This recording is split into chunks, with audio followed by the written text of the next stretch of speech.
May I first take this opportunity to present my warmest congratulations to you, Mangala, for your achievements in completing 3 decades in the battlefield of Sri Lankan politics during one of the most challenging periods in the history of our country. I have been given the difficult task of condensing into a few minutes my near 3 decades long story with Mangala as political colleague and as a dear and close friend.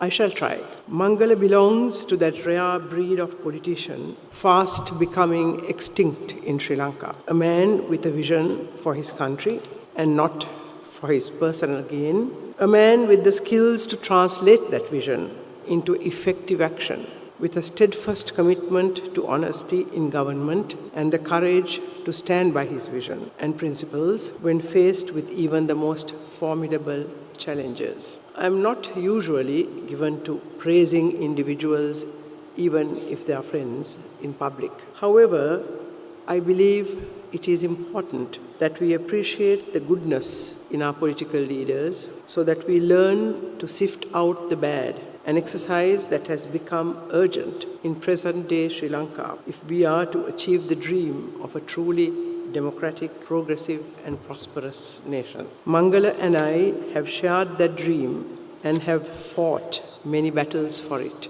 We have disagreed, argued many a time, but through it all, shared a myriad moments of fun and laughter, laced with sincere affection. Sincerity and honesty have proved to be the bedrock of our friendship. Thank you, Mangala, for being my friend in good times and bad. As the youngest minister in my first cabinet of ministers, Mangala was called upon to bear the heavy responsibility of leading the transformation of the telecommunications sector in the country. We heard about it from Mangala himself and several others. The telecommunications sector, from a bankrupt and inefficient state-owned enterprise to a dynamic, high-performing and profitable public-private venture. The first, I think, in this country. For a century, the telecommunications department delivered 100,000 fixed telephone lines and a similar number, I believe, of mobile phones. In 5 years, we were able to increase fixed line telephones by 6 times and mobile phones by over 20 times. Then there was our peace process. At the time I assumed office as president, a civil war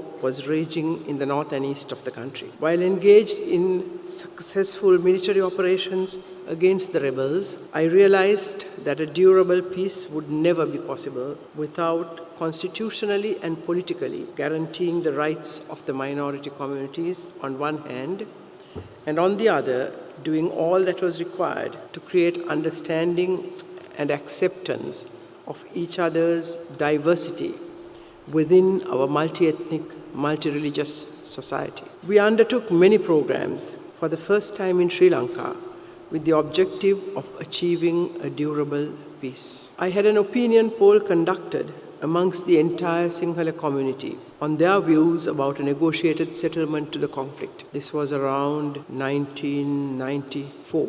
Only 23% of the people agreed to a peaceful settlement. However, due to my constant and long work with the people at grassroots level, I was aware that the majority of the Sinhala people did not hold extremist views. The problem was that political leaders had not dared to speak of the necessity of building an inclusive society in which it was safe to be different, a society in which the richness of diversity would be appreciated and celebrated rather than rejected. Therefore, I created the Sudunelum movement to carry out extensive dialogue and awareness campaigns in the entire country about the necessity of building a lasting peace. It was not difficult to find the correct person to lead that program from amongst my younger parliamentarians. The program was handed over to Mangala and a group of about 20 MPs. They carried out an excellent program. 2 years after the first opinion survey, a second one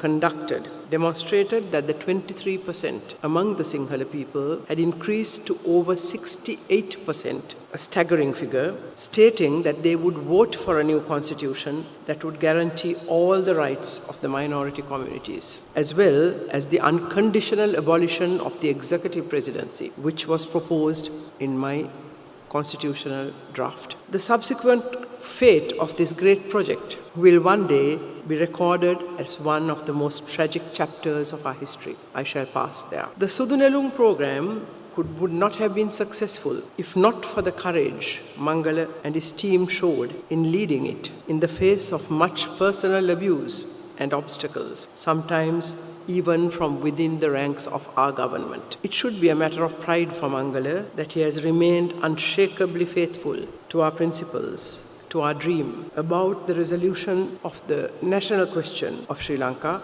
whilst many other pandits have fallen by the wayside. Yes, Mangala has dared to dream. He also dared to fight for that dream. Mangala's courage to stand up for his beliefs is aptly demonstrated in the most touching yet unusual design of his invitation card for today's event. His undying love for his mother is stated there without any embarrassment. Someone once said that politicians who have artistic leanings would rarely indulge in violence or condone violence or the abuse of human freedoms. In this context, I must mention that Mangala is a graduate in design, having graduated from the renowned University of Central St. Martin's in London. This may be a major reason that explains Mangala's deep commitment to human freedoms and democracy. I can go on for much longer, talking about the diverse roles Mangala has played in several governments with much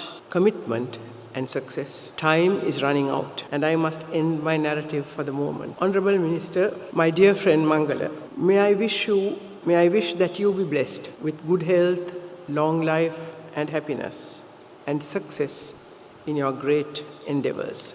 Thank you.